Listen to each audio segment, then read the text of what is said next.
I wasn't supposed to be home until Saturday night. That's the part one keep turning over in my head, wondering if maybe none of this would have unraveled the way it did if I just stuck to the schedule. But I came home early Friday afternoon. It wasn't because of a canceled flight or some business emergency. I just missed my wife. I thought it would be nice to surprise her. That was the word I kept using to myself on the drive from Seattle back to Portland, surprise. Something romantic. Something small to remind her that I still thought about her even when I was buried in freight schedules and dock reports. But the real surprise was waiting for me. When I pulled into the driveway, the first thing I noticed was that April's car wasn't there. That wasn't unusual. She often left for errands or early workouts at the gym. But when I stepped out of the car, there was a stillness in the air that felt heavier than usual. It's hard to explain unless you felt it. The quiet that doesn't soothe, it tenses your shoulders before you even step inside. The front door was unlocked. I stepped in and called out her name, casual, upbeat, April. No answer. What hit me next was the scent. Sharp, clean, masculine. Not overpowering, but distinct enough that I stopped cold in the entryway. It wasn't my cologne. I hadn't worn any that day. This was someone else's. Then I looked down. By the shoe rack near the door, where we always kept things organized because April couldn't stand clutter, sat a pair of unfamiliar men's shoes. Brown leather. Polished. Size 12 maybe, a bit scuffed on the sides like they were worn regularly but cared for. I don't know why, but I couldn't stop staring at them. I'm not a jealous guy. At least I never thought I was. April and I have been married for 7 years. We've had our ups and downs like any couple. Some friction over money, a few blow-ups about her working too late or me canceling plans to deal with a last-minute supply chain issue. But nothing serious. At least, not serious enough to invite suspicion. Still, I couldn't move. My brain kept trying to rationalize. Maybe her brother stopped by? No, he lives in Texas. Maybe a neighbor? Unlikely. April's polite with neighbors, but she's not the kind to invite them in. I finally stepped inside and set my bag down. The silence in the house was almost unnerving. No TV humming in the background, no Spotify playlist drifting through the kitchen. Just the faint tick of the wall clock and my own heartbeat pounding in my ears. I checked the living room, empty. Kitchen, spotless. No sign of food, no mugs or glasses on the counter. I walked down the hallway toward our bedroom, half expecting to hear a voice or movement. Nothing. And then I saw the bed. Unmade. Sheets kicked to the side, pillows pushed into awkward positions. Again, maybe not damning in itself, but April makes the bed every morning. Always has. Says it sets the tone for the rest of her day. It's one of her little rituals, like taking vitamins with lemon water or folding laundry straight out of the dryer. She doesn't miss it. Then I saw the wristband. It was sitting on her nightstand next to her phone charger and the book she'd been pretending to read for 2 months. A simple black leather band with a steel clasp, masculine in design, not something she'd wear. I picked it up and examined it. Worn but stylish. Smelled faintly of that same cologne. Definitely not mine. I sat down on the edge of the bed, holding that wristband like it might explain itself if I stared long enough. My thoughts were darting all over the place, trying to piece together what this could mean. What version of this scenario didn't lead to the conclusion my gut had already arrived at? She got home 37 minutes later. I heard her car pull into the driveway. I didn't move. Just sat there on the edge of the bed, wristband still in my hand. The front door creaked open, and a moment later I heard her voice float through the hallway. Ryan? I stayed silent. She appeared in the bedroom doorway a few seconds later, her expression shifting from casual to startled. Not shocked, just startled. Like someone who'd walked into the wrong meeting at work. You're home, she said. Her voice didn't wobble. She smiled like it was a happy surprise. I thought you weren't coming back until tomorrow. I stood up slowly, setting the wristband back on the nightstand. Got everything wrapped up a day early. Thought I'd surprise you. She walked over and kissed my cheek, her smile intact. Well, you definitely did. I just stepped out to grab a few groceries. I nodded, saying nothing. Then her eyes flicked to the nightstand. For a split second, I saw something: tension, calculation, a tiny ripple in the mask. And then she launched into the explanation like it had been waiting in the wings. Oh, that, she said, picking up the wristband. That belongs to Nate. He stopped by to grab some documents for the leadership retreat. I think he must have left it when he was helping me sort through the printouts. Nate. I'd heard the name before. He was on her new development team. Some Hotch*T strategist fresh out of a tech incubator. Known for his charisma and TED Talk energy. April had mentioned him once or twice. Always in passing. Shoes by the door? I asked. He came in for just a few minutes, she said, still smiling. Probably kicked them off without thinking. He's quirky like that. She said it like it was charming, like it made perfect sense. Didn't. But I didn't say that. I didn't accuse her. I didn't even press. I just nodded and said, okay. The rest of the evening passed like it always did. We ate dinner takeout. Watched an episode of a show neither of us really cared about. Made small talk about work. She asked about my trip, and I answered with vague platitudes. Smooth meetings, good numbers, early finish. She nodded along and smiled at all the right times. But none of it felt real. I kept looking at her when she wasn't paying attention. Studying her face, her posture, the way she tapped her nails on the armrest while scrolling through her phone. Everything about her seemed composed. Too composed. Like she was delivering a performance she'd rehearsed. That night I couldn't sleep. I lay in bed staring at the ceiling, listening to her breathing beside me, trying to convince myself that I was overthinking it. That there was no story behind the wristband, the shoes, or the smell of another man's cologne. But something had shifted in me. I didn't feel angry, not yet. What I felt was a sense of distance, like I was watching our marriage from the outside. Like I had stumbled into someone else's life and wasn't sure if I should leave or pretend to belong. That night, I didn't ask her anything else. I didn't go through her phone. I didn't make accusations or demand explanations. But I did start listening closer, watching more carefully, because even if I wasn't ready to admit it out loud, something was wrong. And I could feel the first crack in the foundation. The thing about suspicion is, once it enters your system, it doesn't just sit there. It spreads. It grows legs. It doesn't matter how calm someone's voice is, or how neat their explanations are. Once doubt gets in, it finds places to live. The next morning, I woke up to April humming in the kitchen like nothing had happened.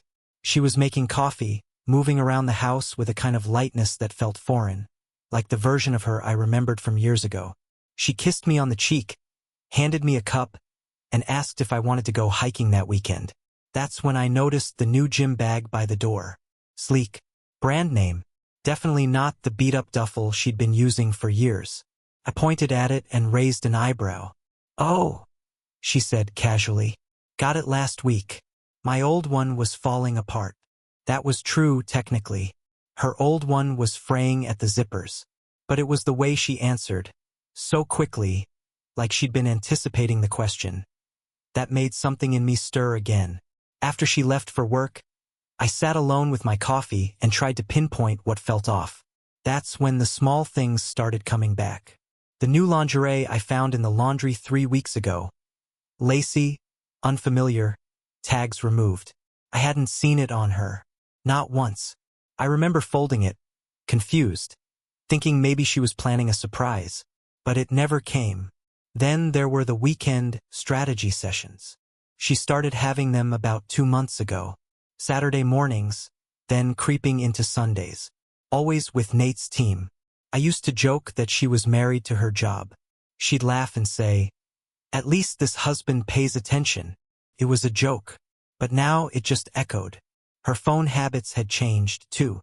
Not dramatically, but enough to notice. She used to leave it charging on the kitchen counter when we were home together. Now it was glued to her, face down, on silent. She'd take calls in the bedroom with the door half closed and talk in a voice that was just a little too soft to overhear.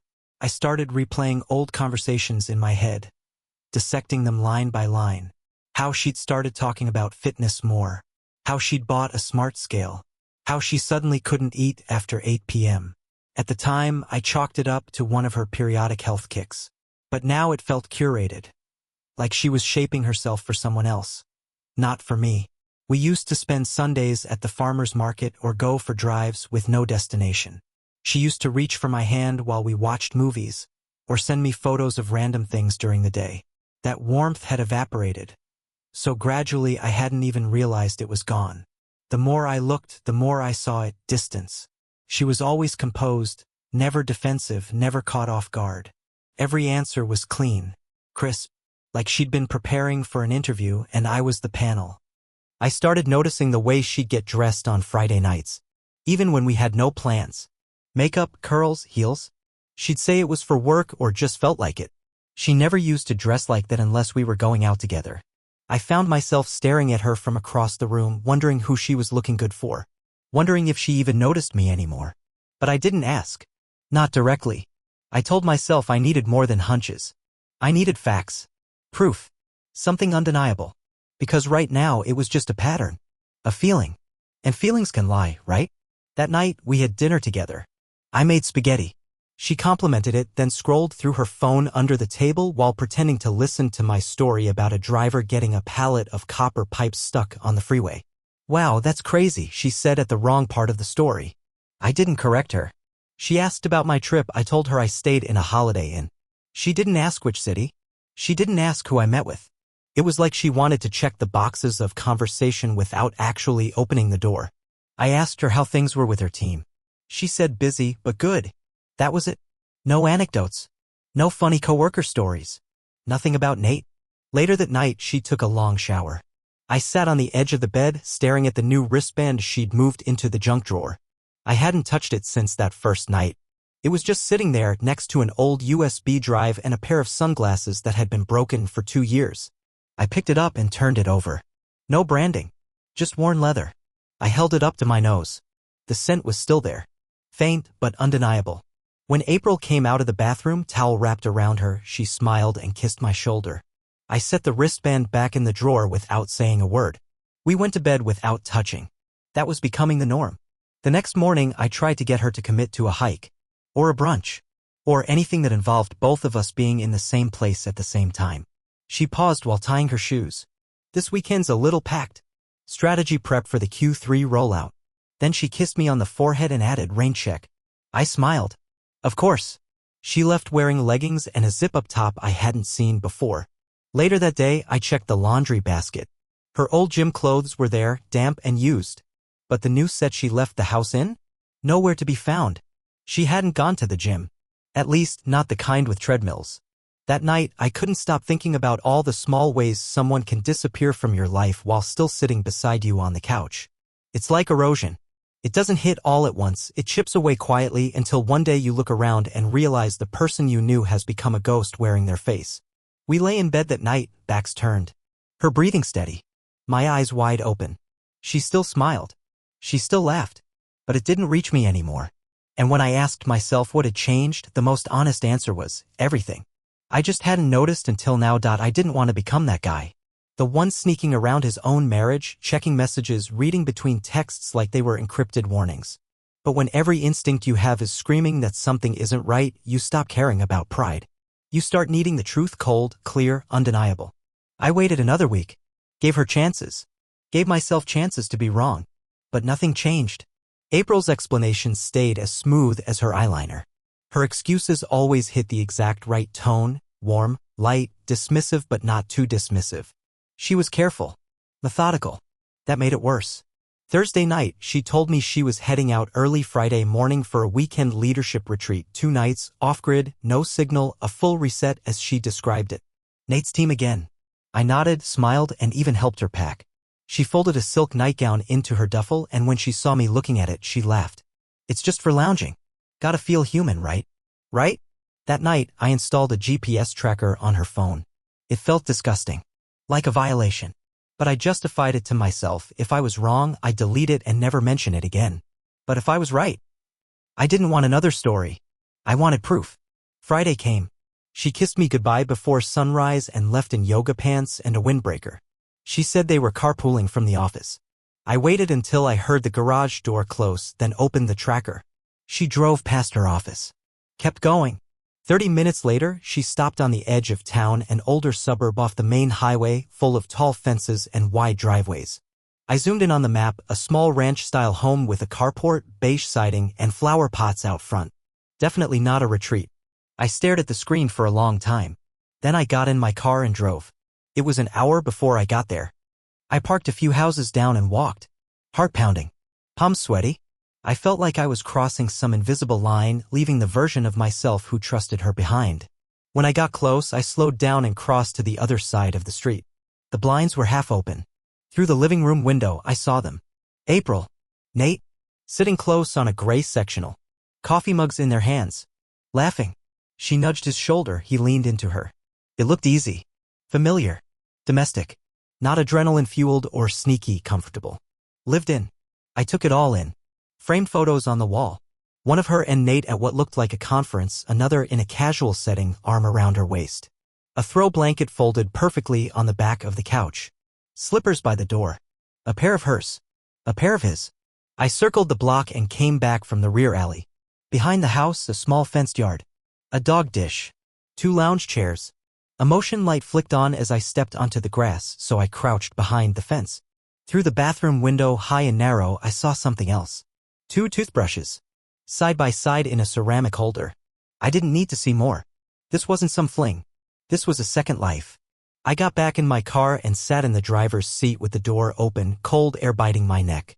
I stared at the house, fingers clenched on the steering wheel. I didn't cry. I didn't scream. I just sat there, trying to understand what I'd walked into. Because it wasn't just about cheating. It wasn't a drunken mistake or a few inappropriate texts. This was a parallel universe. A full-blown relationship built in the shadows of mine. She had a life with me, dinners, bills, date nights, and another with him. Matching toothbrushes and Netflix accounts and God knows what else. 2 people living 2 different truths, and I was the idiot floating in between. I stayed there for another 30 minutes. She never looked out the window. Never noticed me. And I realized in that moment she probably hadn't really seen me for a long time. That night she texted. Made it to the cabin. No signal soon. Love you. I stared at the words. Love you. People say that all the time. It becomes a reflex. But I wondered how she could type those words with his arm likely around her, with his house slippers probably a few feet away. I didn't reply. Instead, I opened a new document on my laptop and started writing everything down. Not because I needed a record, but because I needed clarity. I needed to untangle what was happening without hearing her voice in my ear telling me it wasn't what it looked like. I wrote down the day I found the wristband, the gym bag, the business trips, the night she didn't touch me in bed. Every detail I'd been collecting like pieces of broken glass finally laid out in one place. And when I looked at it all at once, it was obvious. She hadn't slipped. She had left me a long time ago. Not physically, but emotionally, mentally. She had withdrawn herself in stages, like someone carefully backing out of a room without slamming the door. And I just kept smiling, kept waiting for her to turn around. I didn't sleep that night. I sat on the couch until morning, my laptop still open beside me. I thought about driving back, about knocking on their door, about making a scene. But I didn't want confrontation. I wanted closure. When Saturday rolled around, she called once. I didn't pick up. She texted again Sunday, heading home. Can't wait to see you. Missed you.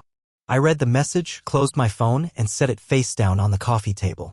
When she walked in that evening, hair still slightly damp from a shower, dressed down in leggings and a hoodie, she smiled. I brought you something from the gift shop, she said. It's cheesy, but cute. I took the small paper bag she handed me and opened it. A mug with a mountain design and the words, "Take a hike together." It almost made me laugh. Thanks, I said. She kissed me. I let her. Her lips were soft, her breath minty. She looked into my eyes with the same expression I'd seen 1,000 times, and I felt nothing. Absolutely nothing. I nodded along as she told me about the retreat, how the cabin had bad Wi-Fi, how they'd gone kayaking and shared leadership insights under the stars. Every sentence was polished. Every detail prepared. She was good. She'd been rehearsing this version of her life for a long time. And I was done pretending I believed any of it. I woke up at 4:16 a.m. the next day. No alarm. No noise. Just my body, suddenly aware of something it couldn't ignore anymore. I lay there for a few minutes, eyes fixed on the shadowy outline of the ceiling fan spinning above. April was sleeping beside me, curled on her side, breathing slow and steady, like nothing in the world had changed. But everything had. I didn't feel anger anymore. Not the way I had the night I sat parked outside Nate's house, watching her laugh like she had nothing to hide. What I felt now was different. Still, cold. Like a sheet of ice had formed over something that used to be soft. I got out of bed quietly, careful not to wake her, and padded barefoot to the hallway closet. Pulled out the suitcase I usually reserved for business trips and placed it gently on the carpet of our bedroom. No zippers yet. Just the motion. Just the decision. I packed deliberately. One shirt after another. Underwear. Socks. Running shoes. A thick flannel for cold mornings. A rain jacket, toiletries, a journal. I moved like someone who'd rehearsed it 100 times in his mind, but never aloud. When I finished, I sat down at the desk across from the bed and opened a small notebook, ripped out a page and started writing. It wasn't long, just a few lines in my handwriting, the one she used to tease me about for looking like it belonged on shipping receipts. April, this isn't a conversation anymore. It's a conclusion. I saw everything. I won't ask why. I don't need another version of the truth. You already chose it. Don't look for me. I'm okay. Ryan. I read it once, then folded it neatly and left it on the kitchen counter beside my house key and wallet. I took out my ID and bank cards, just kept my license, some cash, and a spare credit card. I didn't want to carry pieces of the life I was leaving. Not more than I had to. My phone went next. I wiped it clean and left it face down next to the note. No texts, no alerts, no digital trail. By the time the sun started pushing its way through the windows, I was backing out of the driveway, the car loaded with only what I needed to not feel tethered. No destination entered into the GPS. No calls made. No plans shared. I drove north, past Portland, past the places where April and I used to stop for lunch or split gas station candy bars on road trips. By mid-afternoon, I was somewhere along the Columbia River, pulling off onto a gravel road that cut through pine trees and wound up toward the hills. It ended at a cabin, small, aged, tucked away behind a curtain of evergreens, the kind of place with no neighbors and no cell reception. I'd found it on a rental site months ago and saved it without knowing why. Maybe some part of me had been preparing for this longer than I wanted to admit. I let myself in with the code and dropped my bag by the couch. The silence hit like a wave. Not just quiet, true silence. No buzz of conversation. No background noise. No need to respond to anything. The kind that forces you to hear yourself. Really hear yourself. That first night I didn't unpack. I just sat on the wooden deck, wrapped in a blanket, watching the fog roll through the trees. I heard owls in the distance, a rustle in the underbrush, the creak of the roof settling. And for the first time in weeks, my chest didn't feel like it was collapsing inward. I stayed off the grid. No emails, no calls. I had nothing to say, nothing to explain. I wasn't trying to hurt her by disappearing. I just couldn't stand in the wreckage with her anymore. She'd made her choices, and now I was making mine. I jogged in the mornings, long, quiet miles on dirt trails, breathing cold air that burned my lungs in the best way.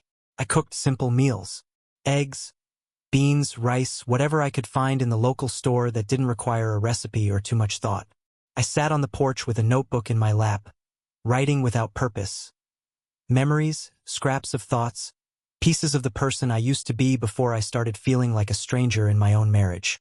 I started sleeping through the night again. 3 days in, I saw a dog. A skinny mutt with wiry fur and cautious eyes. He showed up on the edge of the woods and just stood there, watching me. Didn't bark. Didn't flinch when I stepped closer. He looked like he'd been on the run. Like maybe he belonged to someone who didn't look for him when he left. I opened a can of tuna and left it by the trees. The next morning, he was curled up under the porch steps. I didn't name him, didn't want to project something onto him that I hadn't earned. But he stayed. He followed me on runs. Slept at my feet when I sat outside. Never made a sound, never needed much. Just showed up and stayed close, like he knew what being hollow felt like too.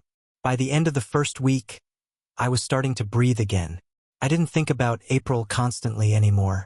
I still had flashes like muscle memory. The way she used to sing while making coffee. The small scar on her left wrist. Her laugh when she was really laughing, not performing. But those memories started to fade into the background, no longer sharp, no longer cutting. What stuck with me more were the silences. The way she'd stopped reaching for me in bed. The way she didn't ask about my trips anymore. The way she looked me in the eye and lied like it was muscle memory. The betrayal wasn't just about her and Nate. It was about how long she let me believe we were still us while she was already someone else with someone else. I didn't miss her. I missed who I thought she was. There's a difference. The dog and I started calling him Scout, settled into a rhythm. I fixed a wobbly leg on the cabin table. Replaced the bulb on the porch. Chopped firewood just to sweat. I wrote until my fingers cramped, until the thoughts stopped spinning and started making sense again. And one morning I woke up and didn't check the road for her car. Didn't imagine her showing up with that carefully rehearsed look of concern. Didn't want her to. That's when I knew I was healing. It took 4 days before anyone noticed I was gone. That's what happens when you vanish cleanly, no phone, no trace, no screaming match to light the fuse. You don't go out in flames. You fade. And when people finally realize it, they start scrambling for pieces that aren't there anymore. The first sign came through my sister. She tracked me down through an old Gmail I hadn't used in years. I only checked it because I needed a confirmation number for a bank account I was transferring. Her name popped up in the inbox. "Have you heard from Ryan?" I stared at the screen, blinking. She'd CC'd a few people I hadn't talked to in ages, our cousin, an old coworker, even a neighbor from the block April and I used to live on. The subject line was plain, but the content wasn't. "April's been calling around," it began. "She says you left a note and disappeared. No one's heard from you. She's worried. Thought maybe you were staying with me. You're not, are you?" No, I wasn't. But I wasn't surprised either. Because silence terrifies the guilty more than shouting ever will.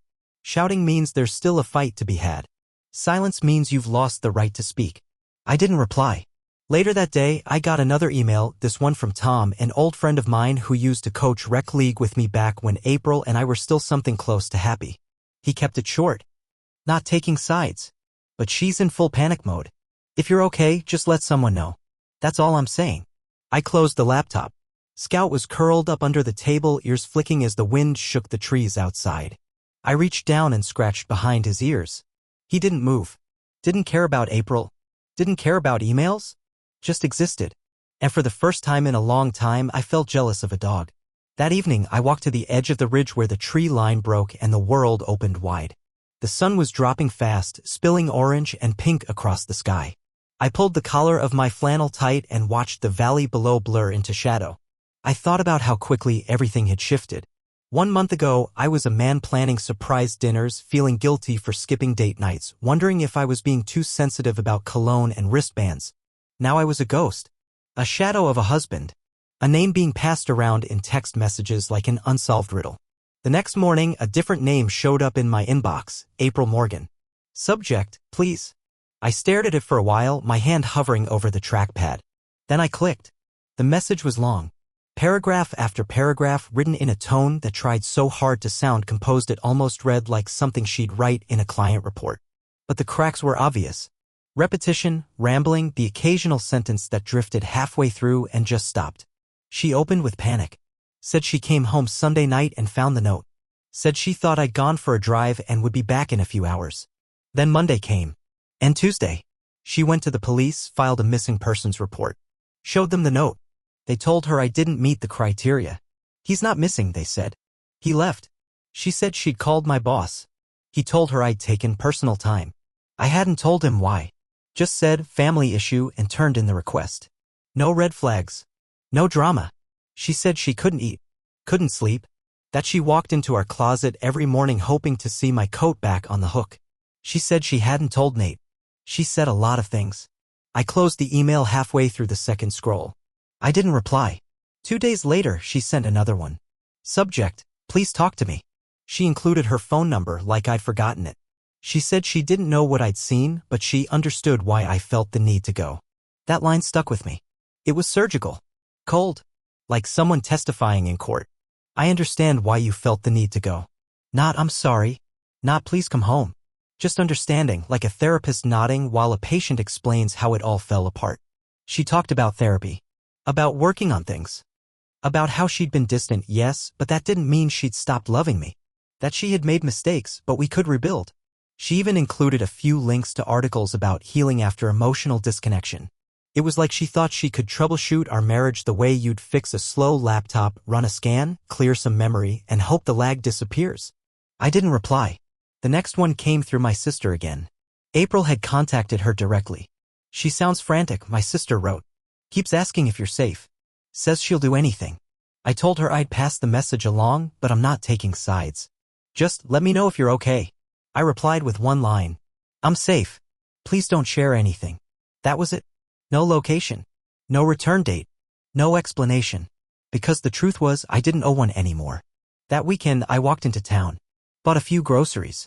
Refilled a propane tank. The clerk at the market gave me a nod and a smile. She didn't know who I was. Didn't know what I'd walked away from. That anonymity felt better than it should have. I passed a bulletin board on the way out, flyers for missing cats, local events, a yoga retreat. One of them caught my eye. Free writing circle, share your voice? Weekly, Thursdays at 6 p.m. I ripped the corner of the flyer and stuffed it in my pocket. Maybe later. Back at the cabin, Scout met me at the top of the steps like I'd been gone for days. His tail wagged once. Then he turned around and flopped back onto the porch. That was our rhythm now, long silences broken by the simple act of showing up. That night, another email came. Subject, I'm so sorry. She didn't try to explain this time. She didn't ask where I was or beg for a call. She just wrote. You were right. About all of it. And I was wrong. I was wrong in a way that can't be fixed. I know that now. That was the most honest thing she'd said since this all began. It didn't bring me peace, but it did bring me quiet. And for now, that was enough. 2 weeks after the last email, a letter arrived, handwritten, the envelope creased and uneven. No return address, but I recognized her handwriting instantly. Inside were 3 pages. No fluff, no grand apologies. Just raw honesty.